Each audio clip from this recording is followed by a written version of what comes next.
జీవ మరణములు నాలుక వశము, దాని యందు ప్రీతి పడువాడు దాని యొక్క ఫలములు అనుభవించును అని దేవుని యొక్క వాక్యం సెలవిస్తుంది. ప్రియులారా, మనం చూసినట్లయితే దేవుడు భూమిలో ఉన్న సమస్తాన్ని కూడా కేవలము తన యొక్క మహత్తు గల మాట ద్వారా సృష్టించాడు. ప్రియులారా, మరి ఆ యొక్క గొప్ప మాట్లాడే శక్తిని తన యొక్క బిడ్డలకు అనుగ్రహించాడు. ప్రియులారా, మన యొక్క మాటను శక్తితో దేవుడు నింపి ఉన్నాడు. మనం ఒకటి తెలుసుకోవాలి, మనము ఏది మాట్లాడినా కూడా అది విత్తనములాగా విత్తబడుతుంది అని. ప్రియులారా, మరి మనం అనుదిన జీవితంలో అనేకమైన మాటలను మాట్లాడతాము. మన యొక్క హృదయము భయముతో, చింతతో, ఆవేదనతో నింపబడినప్పుడు మరి అనేకమైన అవిశ్వాసపు మాటలను మనము మన నోటితో మాట్లాడతాము.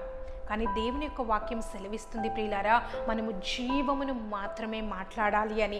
మనము ఎప్పుడైతే అవిశ్వాసపు మాటలను మాట్లాడతామో అవి కూడా మన జీవితంలో ఒక విత్తనములాగా విత్తబడి దాని యొక్క పంటను మనము ఒకానొక దినమున అనుభవిస్తాము. ప్రియులారా, అందుకే మనము ఏమి మాట్లాడుతూ ఉన్నాము అనేది మనము ఎప్పుడూ కూడా చెక్ చేసుకోవాలి అని దేవుని యొక్క వాక్యం సెలవిస్తుంది. ప్రియులారా, అవిశ్వాసపు మాటలను మాట్లాడక, మరణకరమైన మాటలను మాట్లాడక, నాశనకరమైన మాటలను మనము మాట్లాడక, మరి జీవముతో నింపబడిన మాటలను, దేవుని యొక్క వాగ్దానములను, దేవుని యొక్క జీవపు మాటలను, విశ్వాసముతో, నిరీక్షణతో నింపబడిన మాటలను మన యొక్క జీవితంలోనికి అనుదినము కూడా పలకాలి అని దేవుని యొక్క వాక్యము సెలవిస్తుంది. ప్రియులారా, మరి అట్టి రీతిగా మనం ఎప్పుడైతే జీవముతో నింపబడిన, విశ్వాసముతో నింపబడిన మాటలను మన యొక్క జీవితంలోనికి అనుదినము కూడా మరి పలుకుతూ ఉంటాము, మరి ఆ యొక్క జీవపు మాటలన్నీ కూడా ఒక విత్తనములాగా మన జీవితంలో విత్తబడి మరి ఒకానొక దినమున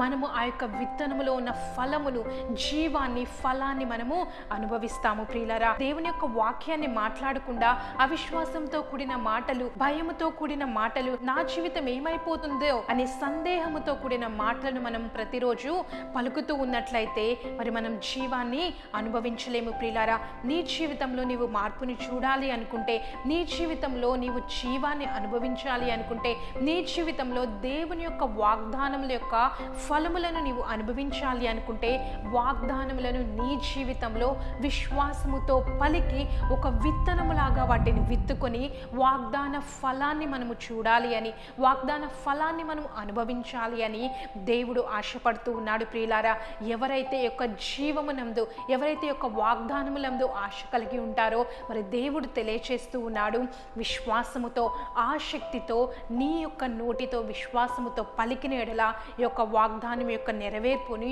నీ జీవితంలో నీవు చూస్తావు అని దేవుడు తెలియచేస్తూ ఉన్నాడు. ప్రియులారా,